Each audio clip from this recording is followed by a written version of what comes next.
आशीर्वाद होगा, जिनकी इतनी उत्तम विशाल पवित्र सोच होगी कि मैं जैसा आनंद से जीना चाहता हूँ वैसा ही आनंद से दूसरों को भी जीना देखना चाहता हूँ।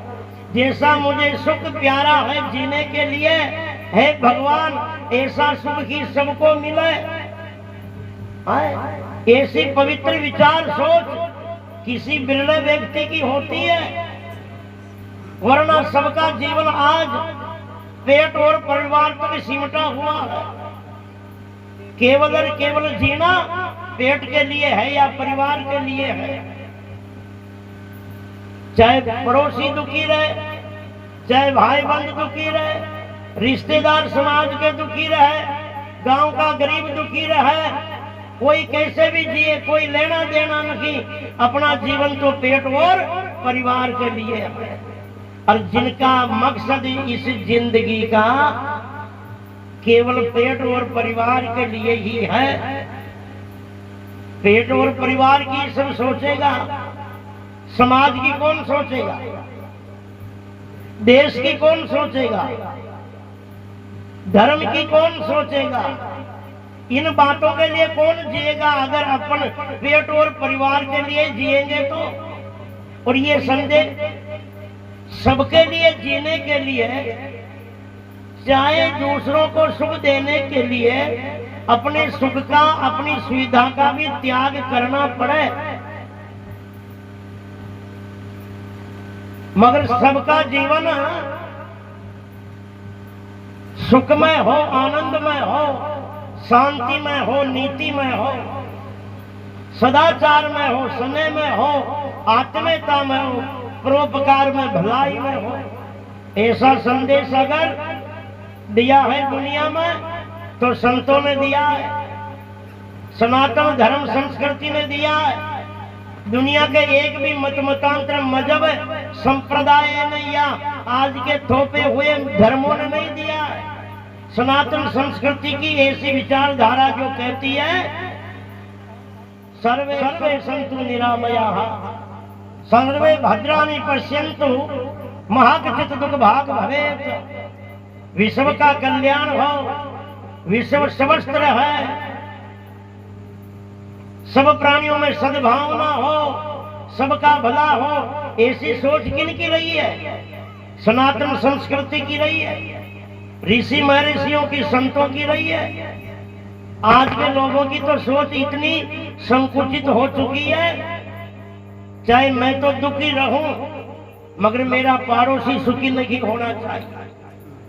आज इंसान अपने पर्सनल समस्याओं से, पर्सनल परिस्थितियों से, पर्सनल दुखों से जितना दुखी नहीं है उतना पड़ोसी की संपन्नता से दुखी है, पड़ोसी के सुख से दुखी है, पड़ोसी की सुविधा से दुखी है। ये ईर्ष्याई तो है। और इस दुर्भावना का त्याग कहाँ होता है? सत्संग में होता है। इसलिए बाहर के स्कूलों से, कॉलेजों से लौकिक शिक्षा मिलती है, जिनका मकसद मात्र रोजगार है। अरे भाई कितने अच्छे पढ़ेंगे लिखेंगे, नौकरी मिलेगी, नौकरी का मकसद पैसा ही तो है, और पैसे का उद्देश्य सुविधा है। और सुविधा का अर्थ ऐसो आराम से जीना है। इनसे बड़ी उपलब्धि तो नहीं है पैसों की, मगर बाहर की चीजें सुविधा देती है, मगर ये सत्संग का ज्ञान, सत्संग का अनुभव जीवन में आत्म शांति देता है। इसलिए कहा है कि चाहे अपना भाव हो चाहे ना हो,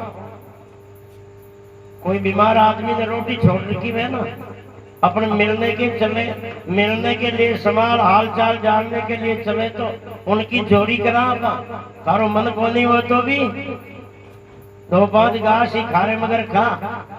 संत महापुरुष भी अपनी जोड़ी करे कि थकी भावना हो तो भली, न हो तो भली, पर सत्संग में आया हो तो कम से कम जय में मुंडो तो फाड़ देवू गुरु बैठेगा बाप। अरे जी की इतरी की श्रद्धा को न जय बोलबा जतरी की, वो मानव तो सुन तो कतरी सके। અને સુનેરું માન कितनी की सके, जीवन में उतार कितनी की सके, ये बाता ने जान कितनी की सके। जी की जय बोलवा जितनी की श्रद्धा कौन है, इतनी की एक मुंडो फाड़वा जितनी की भावना कौन है। माँ की बात में सुनर मान तो थे माँ की कतरी की मान ले हो, यो तो मन भी पता पड़े कि किनका होड़ क्या नाल है। शायर सूर सपूत की बाता दे बताई, अरे कायर कूड़ कपूत को तो जेरो ही चुगली खाए। नजरी कहते कि किनकी भावना कितनी है, इसलिए कहा है कि मन हो तो भला, ना हो तो भला, पर आए गए हो आज की रात तो इसी निमित्त तो पधारे हो। इसलिए आपनो कर्तव्य है कि आज की रात्रि तो बोलो कम से कम बेटी दा बापा। आज की रात्रि जितनी श्रद्धा उतनी देर बैठो, मगर एक भावना की स्थिति से तो बैठो। तुलसी अपने राम को रीद भजे चाहे कीज, धरती पड़िया ऊब सिर उल्टा सीधा बीज। ये महापुरुषों के शब्द परमात्मा के नाम उन दवाइयों की तरह है, उन टेबलेटों की गोलियों की तरह है। चाहे गोली कोई दवाई जबरदस्ती निगला दी जाए या कोई राजीवन पी जाए, मगर जो दवाई गोली अंदर उतर जाती है ना, वो उनका असर किए बिना रहती नहीं है। इसलिए ये शब्द चाहे श्रद्धा से सुनो, मजबूरी से सुनो, मगर हृदय में उतर गए ना तो जीवन में विचार चिंतन पैदा किए बिना, प्रभाव किए बिना रहता नहीं है। मगर उत्तरवाद जब है ना, आपने में तो घना यान का जो उत्तरवाय है, अंदर किसकवाय मत क्या। एक आदमी की भांस बीमार होगी ना, डॉक्टर के कने गियो, डॉक्टर भी ने घोड़े दी कि और देख भाई घोड़िया भैंसियां बेवक होना, थने एक कला बताऊं रे, कहीं यान करजे गोली ने एक नलकी के अंदर रख, नलकी ने भैंस का मुंडा में आगी घुसा, सारा मुंडा शू फूंक मार दीजिए जोर से, फूंक शू आ गोली भैंस का पेट में खिसक जाए ना तो ठीक हो जाए। कहीं कहीं बिचारो गोली ने एक नलकी के अंदर रख, नलकी ने भैंस का मुंडा में घुसा, अरे खुद का मुंडा शू फूंक लगाओ छो ना, एक ही फूंक न फूंची जी भली बांस संभल की उठी सो, फूंक मार बार बांस ना फूटी मार दी फूंक जो, वह गोली भैंस का पेट में तो न किसकी रू फूंक दे वाला का पेट में जा सिरकी है। तो बोलो उनकी कहीं दशा हो बेचारा है। इसलिए ये सब संत महात्मा आपने फूंका मारवा हो, ये शब्द रूपी गोलियां परमात्मा के नाम की, ये गोलियां हृदय रूपी पेट में उतारने के लिए। मगर आपना में भी घना वो भाषा का लगना का है, जो माँ की भूख न पूछे जी भले उधर शू आ जावे भूख है। तो ये शब्द आपने तो न उतरे, अरे वो महापुरुषों के साथ में वापिस चलिया जाया करे। सुंदर सतगुरु वंदिये सोई वंदना योग, और औषधि शब्द पिलाई कर और दूर की ओर सब रोग।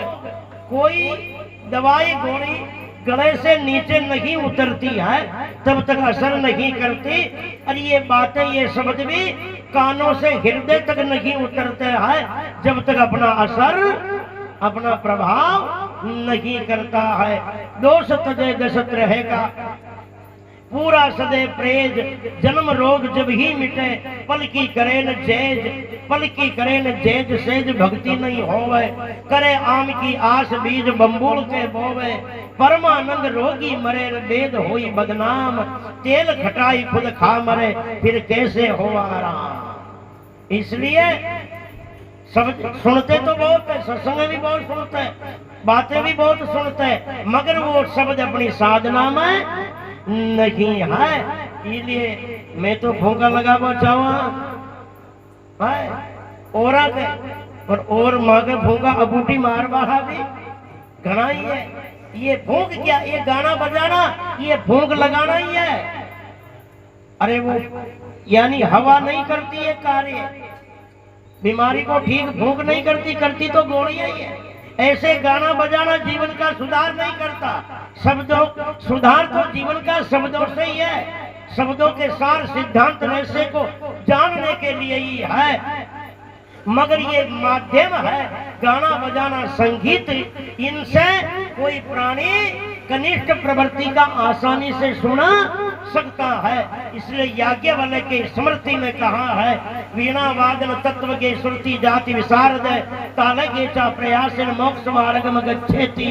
जैसे केपसूल के अंदर दाने होते हैं वो बहुत कड़वे होते हैं, डायरेक्ट दाने नहीं निकले जाते हैं, उनके ऊपर कंपनी को एक झिल्ली चढ़ाना पड़ता है। वो झिल्ली जो है उन कड़वाहट को दबा देती है, इसलिए कैप्सूल आसानी से निगला जा सकता है। अगर निगल गया तो उनका असर किए बिना रहता नहीं है। ऐसे ही सत्संगों के शब्द है, इसलिए बोला करो भाई, बोलो सदगुरुदेव भगवान की, सदगुरु राम बख्श जी महाराज की, आचार्य गरीब साहब की, त्रिकाल के सर्व महापुरुषों की। इसलिए कहा है, जान अजान परे पग पावक, सो सतमान झरे ही झरे गो, जान अजान छुए छुरी पारस, मेल विकार हरे ही हरे गो, जान अजान पिए कोई अमृत, जांस के शोक टरे ही टरे गो, जान अजान भजे नित राम की, तो राम चरण तिरे ही तिरे गो। है ये शब्दों का परमात्मा के नाम का असर है। अरे भाई, आग को राजी मन छुओ तो भी जलाती है, और भूल से अड़ो तो भी, करंट का तार के भूल से अड़े तो भी फटाको फूटे, और जान पकड़े तो भी फटाको तो फूटे। अरे लोहा पारस के भूल से रगड़ के खा जाए तो भी सोना बने, और मन से टच कर दे तो भी सोना बने। अमृत को कोई कपट से धोखे से पिला दे तो भी अमर करे, और जान के पी जाए तो भी अमर करे। सत्संग को मजबूरी से सुने तो भी जीवन का सुधार करे, और सत्संग को श्रद्धा से सुने तो भी जीवन का सुधार करे। बोलो सदगुरुदेव भगवान की जय हो। आगे सुनो।